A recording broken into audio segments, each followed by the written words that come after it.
Salut à tous, c'est Ere. Aujourd'hui on s'attaque à la deuxième partie du cours de vocabulaire sur le Jiko Shoukai, comment se présenter.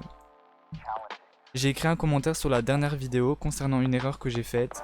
J'ai dit Jiko Shoku au lieu de Jiko Shoukai. J'ai pas fait attention et je m'en excuse. Si vous ne vous souvenez pas du cours précédent, je vous invite à aller le revoir afin de vous remettre dans le bain, on va dire.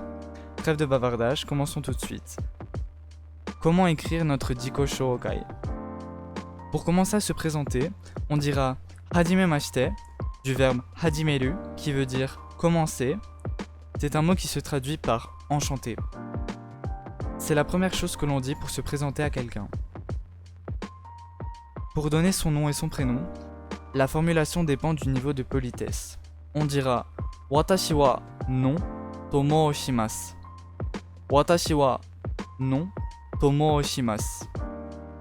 Mosu est un verbe qui signifie s'appeler. Il s'agit de la formule la plus polie pour dire comment on s'appelle. Par exemple, Watashi wa Narancha to shimasu. Watashi wa Narancha to shimasu. Je vous mets les romaji juste ici. Qui veut dire je m'appelle Narancha. De façon moins polie, on peut aussi dire Watashi wa non to iimasu. Watashi wa non to iimasu. Vous pouvez également dire Watashi wa non desu, tout simplement. Quelques petites remarques.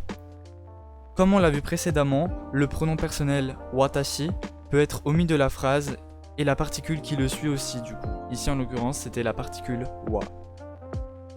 Faites attention à ne jamais utiliser de suffixe honorifique pour parler de vous. Troisième et dernière remarque, le nom de famille est donné avant le prénom. Par exemple, je m'appelle Narancha Girga, se dira Watashi wa Giruga Narancha desu. On peut voir que le nom de famille Giruga est en premier. Nous allons voir une autre expression qui est Yoroshiku onegaishimasu. C'est un des mots du japonais qui n'est pas vraiment possible de traduire. Dans ce contexte de présentation, il pourrait se traduire par heureux de vous rencontrer. Il s'agit en quelque sorte de remercier notre interlocuteur pour cette nouvelle relation.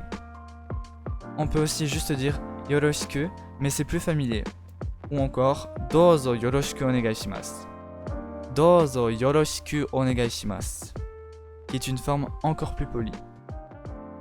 Si votre interlocuteur s'est présenté avant vous, vous pouvez dire kochira koso onegaishimasu, qui veut à peu près dire moi de même.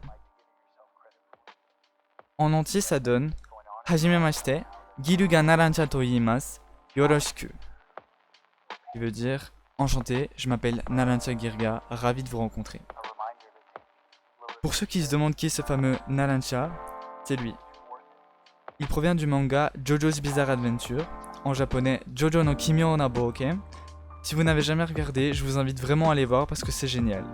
Oui, je fais ma petite pub. Bref, revenons à notre cours. Nous allons passer à la deuxième partie de cette vidéo. Comment se présenter plus en détail. Nous avons vu les bases, maintenant nous allons voir comment se présenter en détail pour que notre interlocuteur apprenne à mieux nous connaître. Premièrement, comment dire d'où on vient. Shushi veut dire l'origine d'une personne. Shushi. Mairu est un verbe, c'est la forme humble du verbe kuru qui veut dire venir, ou encore iku qui veut dire aller. Faites attention à l'utiliser dans une situation appropriée. Je vous rappelle que c'est une forme humble, donc très polie. Italien no shushin desu. Italien no shushin desu, qui veut dire je viens d'Italie, je suis italien. Les expressions qui vont suivre veulent dire exactement la même chose. On a Italia kara kimashita, Italia kara kimashita, Italia kara mairimashita, Italia kara mairimashita, Italia jin desu. Ensuite, on a une expression qui est un peu différente. Sodachi wa Neapolis desu. Sodachi wa Neapolis desu, qui veut dire j'ai grandi à Néapolis. Néapolis, c'est une ville dans Jojo's Bizarre Adventure, partie 5, la ville dont est originaire Narancha. Je vous ai mis quelques mots de vocabulaire dans le PDF sur le nom des pays et des nationalités. On verra tout ça en détail dans la vidéo de vocabulaire qui y sera consacrée. Ça arrive prochainement. Maintenant, nous allons voir comment dire ce qu'on fait dans la vie. Shigoto signifie le travail. Dans la culture japonaise, notre profession est quelque chose de relativement important. Le verbe suru, qui veut dire faire, a la forme en shiteiru ou shiteimasu. Shiteiru c'est la forme neutre et shiteimasu c'est la forme polie, sera beaucoup utilisé. Pour être encore plus poli, on dira shiteorimasu. Shiteorimasu. Si vous êtes étudiant, voici ce que vous pouvez dire. Gakusei desu. Gakusei desu. Je suis étudiant. Chugakusei da. Chugakusei da. Je suis collégien. Kokousei desu. Kokousei desu. Je suis lycéen. Daigakusei desu. Daigakusei desu. Je suis étudiant à l'université. Gakkou de benkyou shite imasu. Gakkou de benkyou shite imasu. J'étudie à l'école. Daigaku de benkyou shite imasu. Daigaku de benkyou shite imasu. J'étudie à l'université. Ici, on peut voir que la phrase contient la forme en shite imasu du verbe suru. Si vous avez une profession, vous pouvez dire kyoushi desu. Kyoushi desu. Je suis professeur. Watashi no shigoto wa isha desu. Watashi no shigoto wa isha desu. Mon travail est médecin. Mon travail est médecin. Mangaka o shite imasu. Mangaka o shite imasu. Je suis mangaka.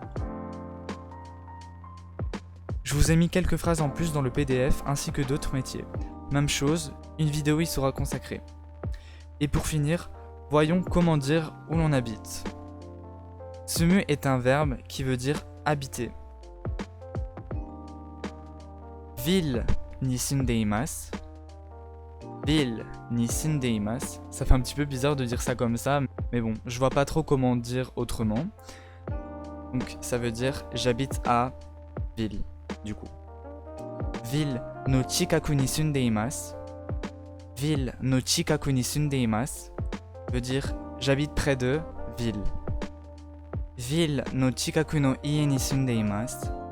Ville no chikaku no ie ni sundeimasu veut dire j'habite dans une maison près de ville. Pour ce qui est des différentes formes de conjugaison qu'on a vues durant la vidéo, ne vous inquiétez pas, on verra ça plus tard. Avant de terminer la vidéo, voici les choses à éviter. Ne parlez pas trop de vous. Une ou deux qualités suffisent et en dire plus vous ferait passer pour quelqu'un de prétentieux. En général, les Japonais se dénigrent, c'est une forme d'humilité. Pas de serrage de main, inclinez-vous à la place, comme on l'a vu dans le dernier cours. Cette leçon est maintenant terminée, j'espère que ça vous aura plu. Si vous avez des questions, n'hésitez pas à me les poser en commentaire et sachez que mes DM Insta sont ouverts. Je vous rappelle que mon Instagram se trouve en description et voici le nom. ere-nihongo. N'hésitez pas à liker, commenter, à vous abonner ou encore à partager si la vidéo vous aura plu. Prenez soin de vous et moi je vous dis à bientôt.